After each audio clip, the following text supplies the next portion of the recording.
ตัวแห่งตนอันนับเข้ามาในกรรมปะทะ10ประการคือเป็นอย่างใดถึงสุข3ประการสมดังกรรมปาตนางแห่งต้านตั้งลายจู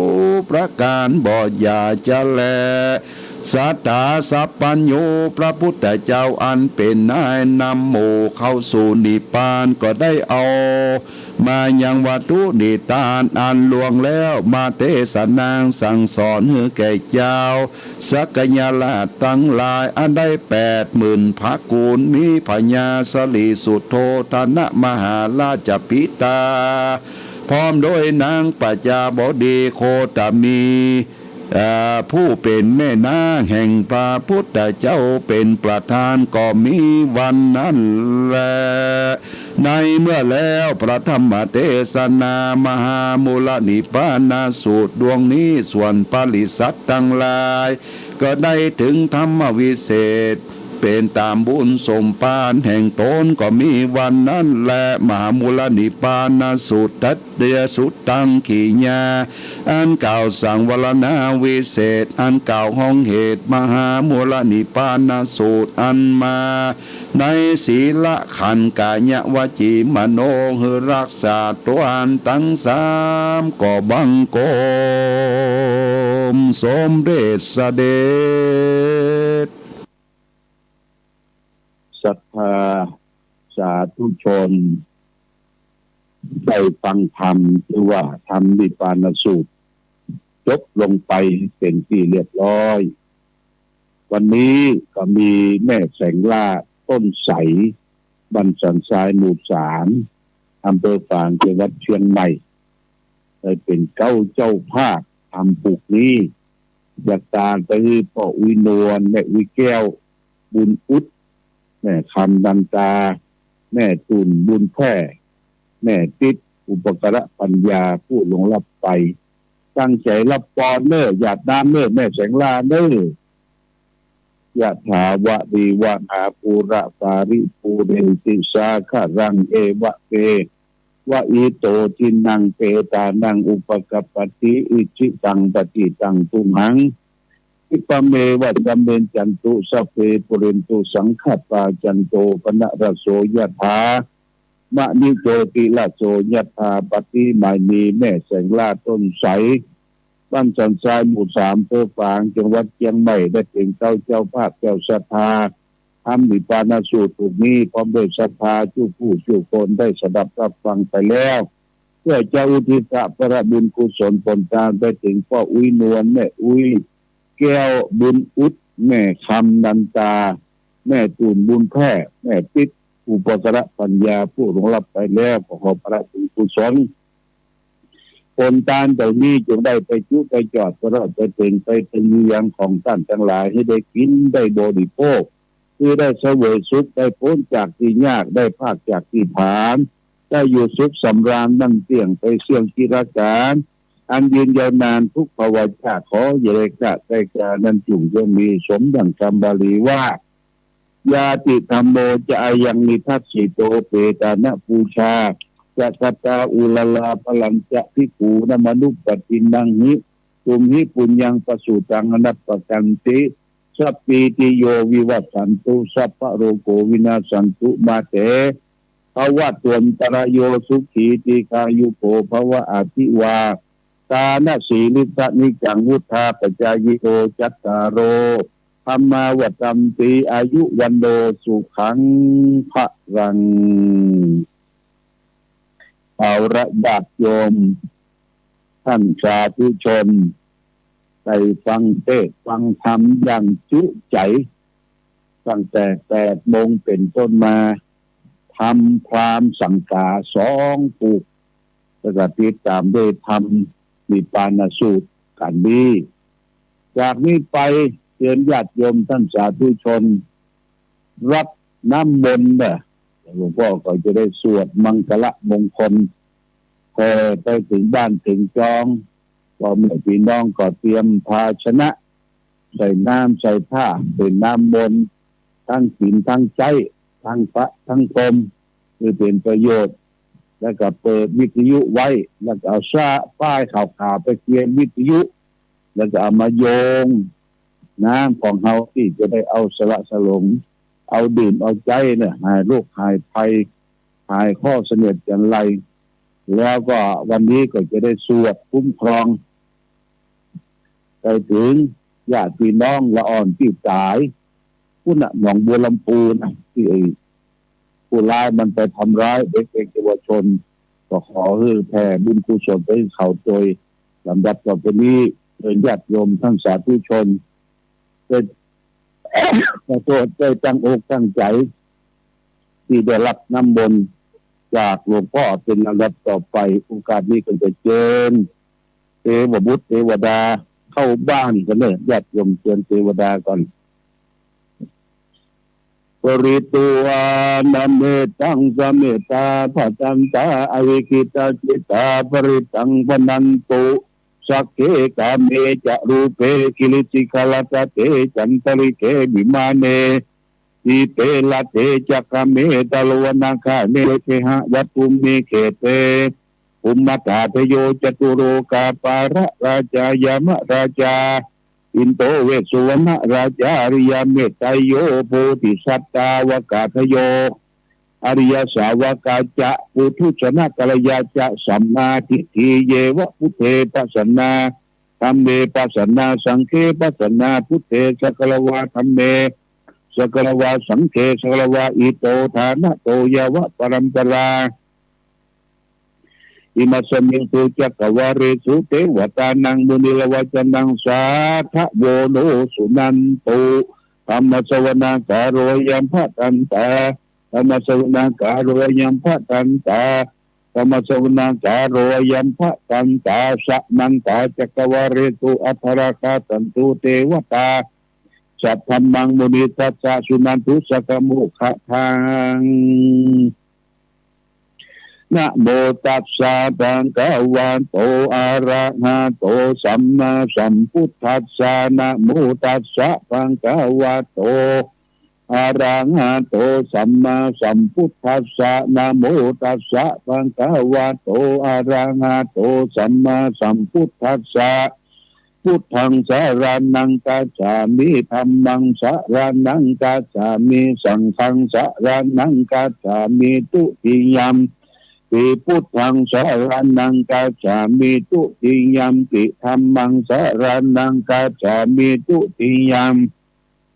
ปิสังฆังสรณังกัจฉามิตติยัมปิพุทธังสรณังกัจฉามิตติยัมปิธัมมังสรณังกัจฉามิตติยัมปิสังฆังสรณังกัจฉามินะโมเมสัพพะพุทธานังสวัสดิงสาวารารักโนตันหังคโรมหาวิโลเมทังกะโลมหายโสสารนังกะโรโรกาหิโตทิปังกะโลสุตินทะโลงกุญจันโนจันนะปะโมโภมังกะโลปุริสาสะโพสุมาโนทิโลเรวะโตระติวัตโนโสปิโตปุณณสัมปันโนอนุมาทัสสิจันโนตโมปัตุโมโลกาปัจโชโตนาราโตวาราสารติปัตุมุตตโลสัตตะสโลสุเมโทอาคาปุคโลสุตโตสัพพะโลกาโกปิญญาตตินลาสัพโพอัตตติกาโลนิโกธรรมะทัตติธโมนุโตทิตโตอัสสโมโลเกติโตจะวารังวะโตบุตโตยังวโรบุตโตวิปัสสิจะอนุปโมสิกิสัพพะหิโต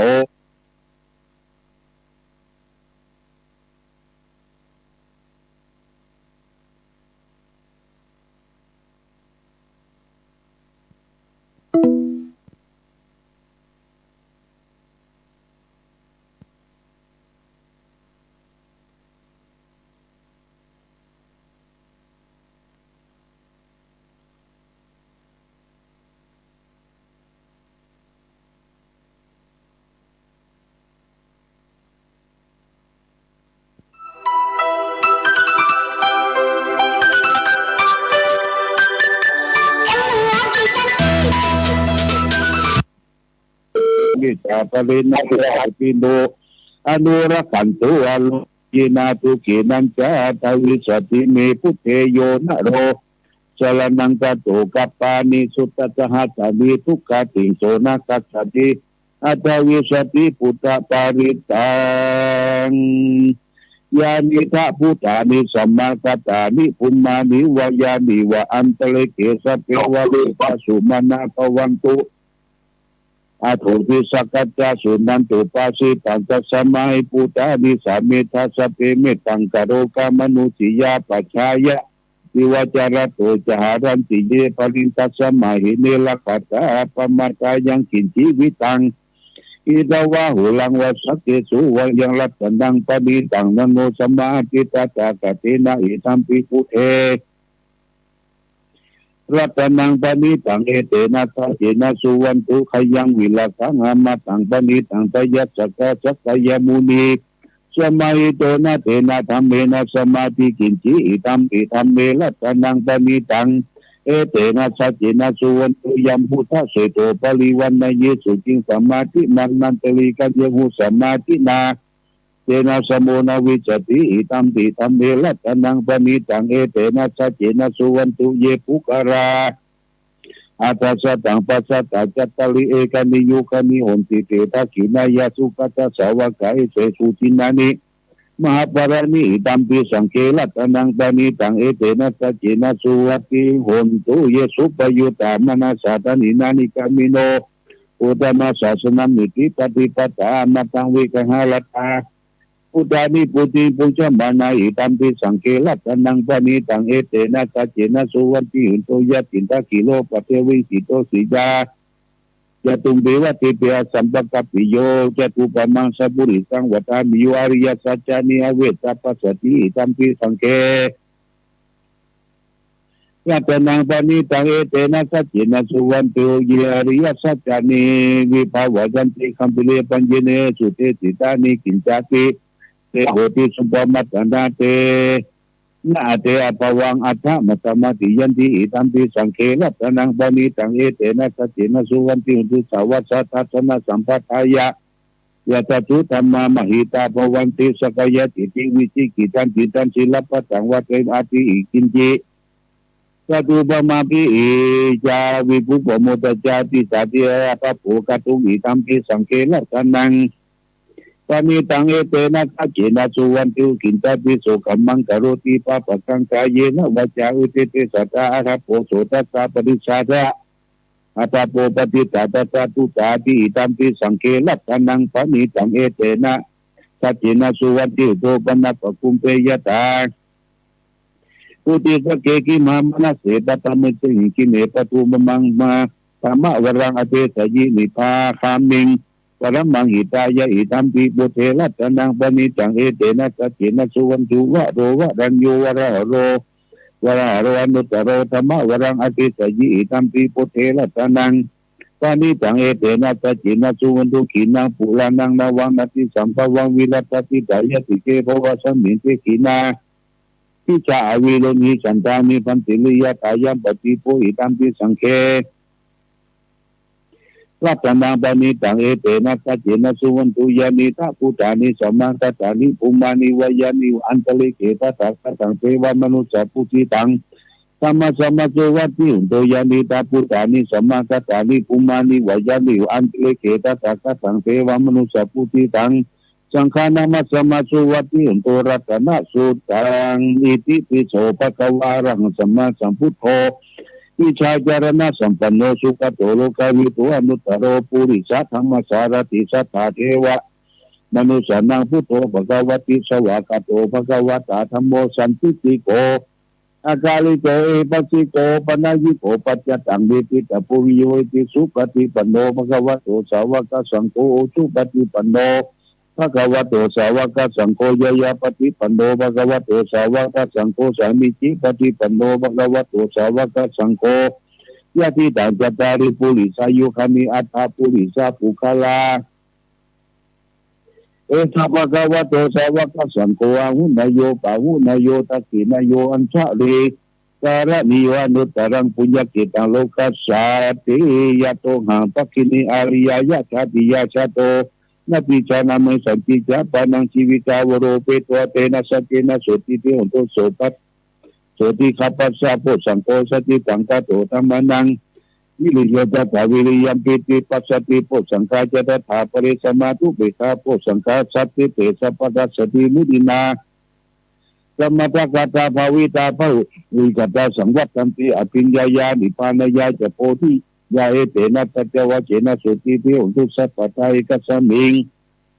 สมาเยนะโตโมคคัลลานัยกัสสปังกิลานิทุกิเตตุตะปุสังเกตตะเตทวิเตจนะวินันติบัวโลกามุจิงสุตังตันเนเตนะสัจวะเตนะสุติเตหนตุสัพพะทาเอกทา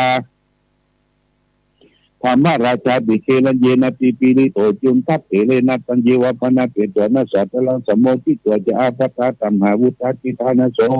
เอเตนะสัจวะเตนะสุติเตหนตุสัพพะทาปะหินาเตจะอาภัตตากินนันนัมปิ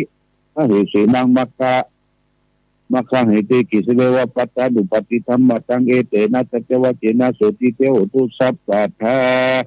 ยันตุนิมิตังอวมังเลจามนาโพสักุณาสัสสะโสปะปะกะโหตุสุปินังกตังพุทธานุภาวินาวินาสมินตุยันตุนิมิตังอวมังเลจามนาโพสักุณาสัสสะโสปะปะกะโหตุสุปินังกตังธรรมานุภาวินาวินาสมินตุยันตุนิมิตังอวมังเลจามนาโพสักุณา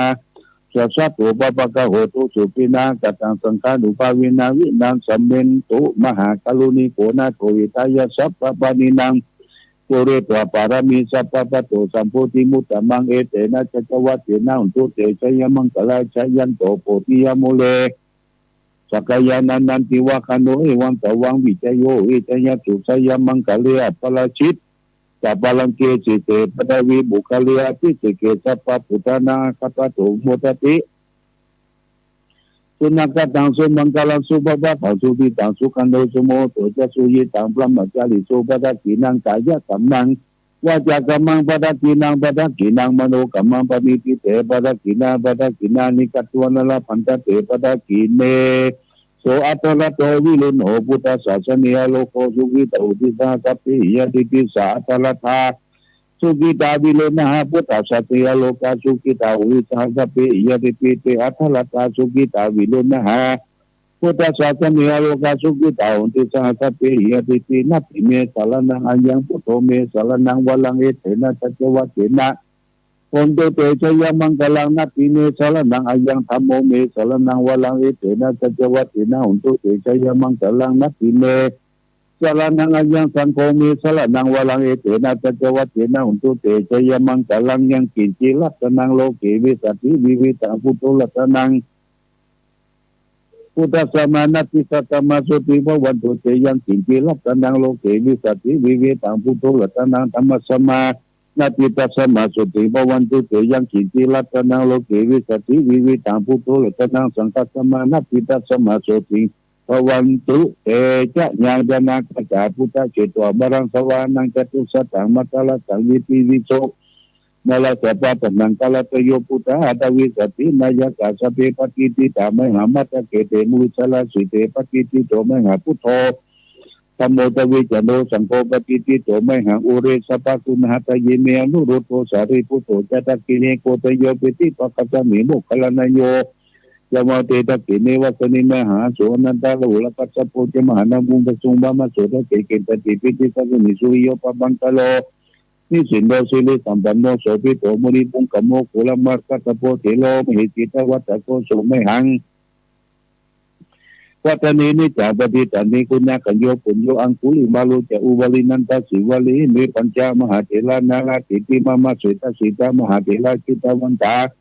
จินเลตาสลันตาศิลาตินอังคามิสุตุตันติลัตนาภูลตัวสิตาคินิเมตาสุรสันสตะกัปปะสโต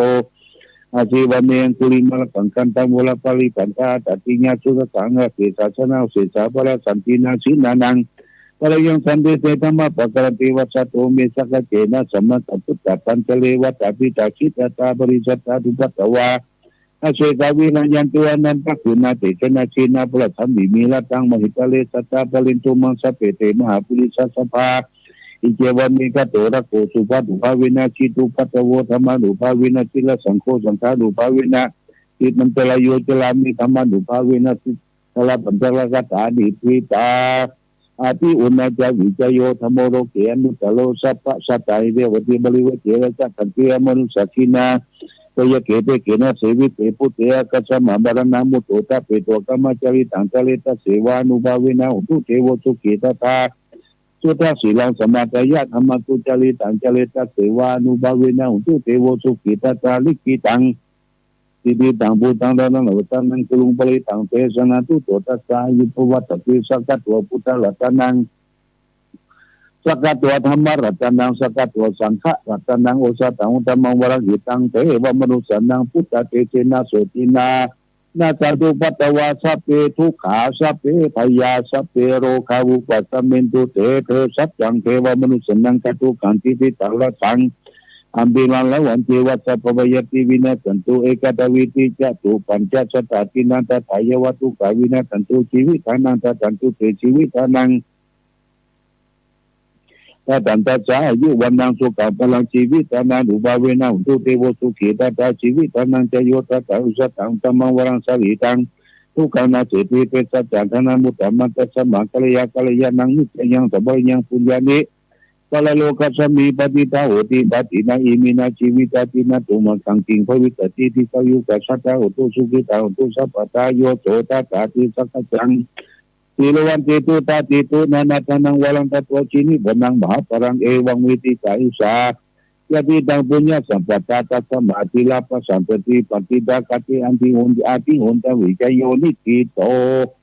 อาทิโลเกศิลาคุโนสัจจังโตยุตยาเตนะสัจจินะกหามิสัจจกิริยมนุตลังอวชิตวา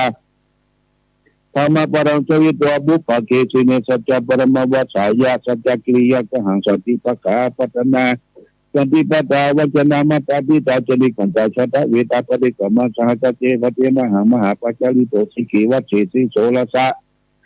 จาริกานิอุตกังปัจจยตาสิกิสัจเจนะเมสโมนติสาเมสัจจปาระมีติภวันตุสัพพมังคลังว่าการตุสัพพเทวตาสัพพพุทธานุภาเวนัสตาสุติงภวันตุเตภวันตุสัพพมังคลังว่าการตุสัพพเทวตาสัพพธรรมานุภาเวนัสตาสุติงภวันตุเตภวันตุสัพมังคลังละขันตุสัพพเทวตาสัพพธรรมานุสังฆานุภาเวนัสตาสุติงภวันตุเตทุกขปัตตาจนิทุกขาพยาปัตตาจนิพยาโสกปัตตาจนิโสกาอุตุสัพเพติตานิโนเอตวัตตาจานิสัพพตังจินสัพพตังสัพเพเทวานุโมตันตุสัพพสัมปติสิทธิยาธนันตนันตุสัตตยาศีลละขันตุสัพพตาภาวนาทิวันตาหุตุขัจฉันตุเทวตาตตาสัพพิปุตตาปรปตาปัจเจกะนันจะยังปรังอรหันตานันจะเตเตนาลักขังดันทามิสัพพโสสุโขบุตรนังสุบมาโตสุขสังสมาเตสนังสุขอังสังสามัคคีสมัคคันดันตะโพสุโขคดิโยเสโตสนิตัสมิยกตาปฏิชัยโนวิสัจจารณะสัมปันโนโสเสโตเทวมนุเสเทวปฏิอติโตลติมาปฏิจันติมาสันนโตอติโยตปฏิสยิตปฏิพมโนตปปะโหละตังพุทโธตปฏิเสสะสาอโรคะญาปรมาราภาสันตุติปรมังทานังวิสาสะปรมายาติดิปานังปรมังสุขังจบพอดีเด้อญาติโยมท่านสาธุชนวันนี้เป็นเพียงธรรมะเทศนาก็ได้ฟังแล้วก็ยังได้รับน้ำมนต์เข้าบ้านเข้าจองเคหสถานบ้านจ้องของท่านทั้งหลายขอท่านทั้งหลายจงมีความสุขความเจริญปราศจากสารทุกข์โรคภัยทั้งหลายทั้งปวงประกอบไปด้วยอายุวันนะสุขภะเหมือนกันทุกท่านทุกคนโดยเถิด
สถานีวิทยุกระจายเสียง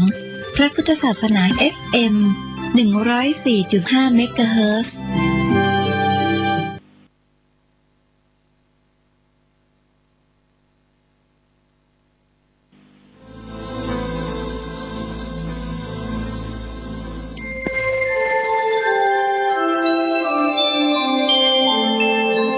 ขณะนี้ท่านกำลังฟังสถานีวิทยุกระจายเสียงพระพุทธศาสนา FM 104.5 เมกะเฮิรตซ์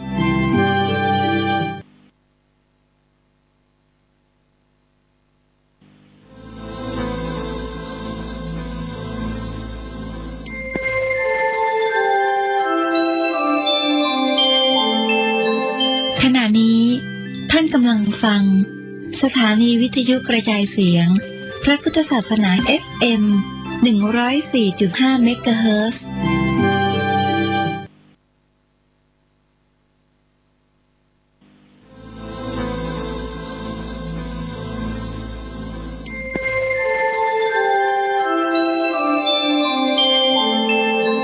ขณะนี้ท่านกำลังฟังสถานีวิทยุกระจายเสียงพระพุทธศาสนา FM 104.5 เมกะเฮิรตซ์